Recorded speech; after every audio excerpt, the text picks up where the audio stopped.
վերջապես մենք կանգնած ենք գոյատևման խնդրի առջև, կամ շարունակենք գոյություն ունենալ որպես ազգ, երկիր, կամ վերջնականապես կգնանք մեր երկրի պետականության գործարկմանը։ Ինչ հույսեր եք կապում Սամվել Կարապետյանի հետ, ինչ փոփոխություններ կարող ենաբերել։ Միայն մեծ հույսեր, միայն նոր փոփոխություններ, վերջապես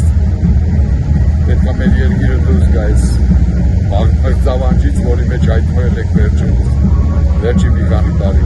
Գործող իշխանությունը ինչով է ձեզ հիասթափեցրել, ինչը այն չէ արել։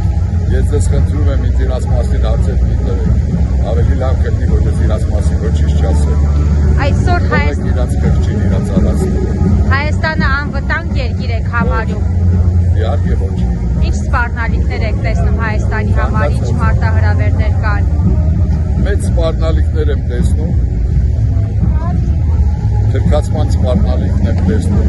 թուրքի ներխուժման սպառնալիքն եմ տեսնում։ Իսկ ադրբեջանի հետ խաղաղության հաստատումը հավանական եք համարում, պատրաստ եք ադրբեջանցիների հետ հարևանություն անել։ Չեմ հավատում Ադրբեջանի հետ խաղաղությանը, չեմ հավատում, դա անհնարին է։ Ընտրություններին աջակցելու եք ուժեղ Հայաստանին։ Միանշանակ։ Այլ ուժերի չեք դիտարկում։ Դե ես ինձ համար կողմնորոշվել եմ, որ պետք է անպայման աջակցել ուժեղ Հայաստանին։